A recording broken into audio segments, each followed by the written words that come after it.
Baiklah, kami dari kelompok 1, saya sendiri Murdawati, di samping saya Siti Puryani, di samping saya Ibu Toharutun, dan Bapak Fahrudin, dan Nurbaiti.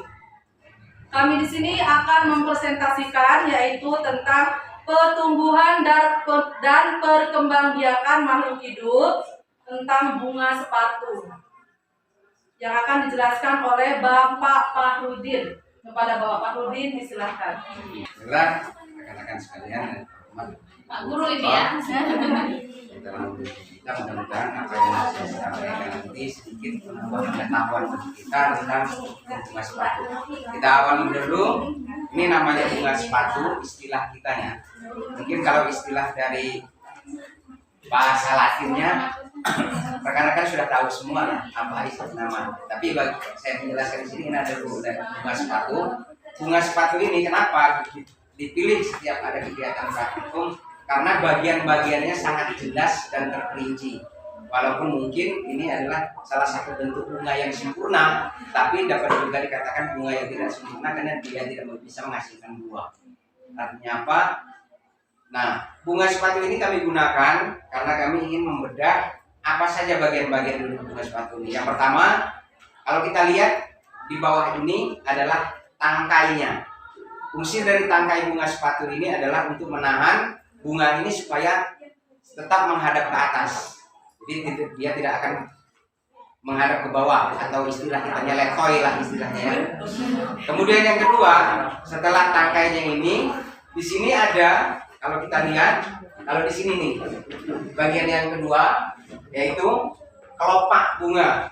Nah, kelopak bunga ini adalah fungsinya adalah dia untuk tempat melekatnya atau menahan struktur mahkota bunga ini jadi berbentuk seperti menumpuk. Kalau tidak ada kelopak bunganya, berkemungkinan dia akan teracak-acakan apanya. Nah, mahkota bunganya. Yang ketiga, yang paling kita lihat paling bagus yaitu mahkota. Yang namanya mahkota biasanya dipakai oleh para raja-raja. Nah, bunga juga ada mahkotanya. Jadi fungsi dari mahkota bunga ini adalah mengapa setiap mahkota bunga itu berbeda-beda warna? Karena dia fungsinya adalah untuk memikat serangga, menarik serangga supaya mendekat untuk membantu penyerbukannya. Nah, itu fungsi dari mahkota bunga. Jadi istilahnya ini pancingan untuk serangga, makanya dibuat seperti ini. Bagus warnanya karena serangga dari jauh sudah bisa melihat dan tertarik dengan bunga ini. Kemudian selanjutnya kalau kita lihat bagian atas ini yang kita sebut dengan tangkai putik. Dan di ujung tangkai putiknya itu ada yang namanya kepala putik. Nah, mungkin rekan-rekan juga sudah tahu bahwa kepala putik itu sebagai alat reproduksi atau alat kelamin yang disebut dengan alat kelamin betina daripada tumbuhan bunga sepatu ini.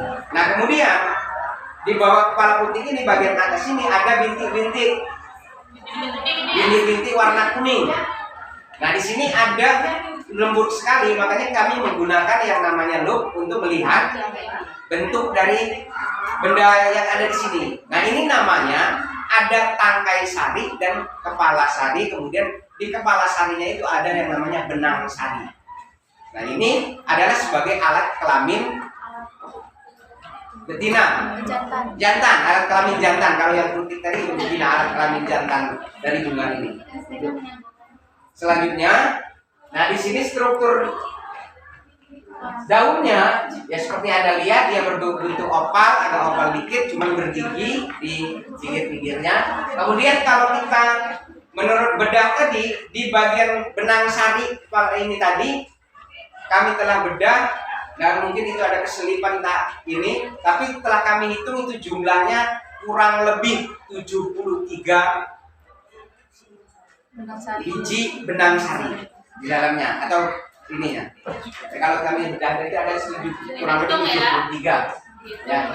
Nah, kemudian kalau kita lihat di bagian bawah sini, kalau kita buka seperti ini, kami juga sudah menyayat secara vertikal, maka terbentuklah seperti ini.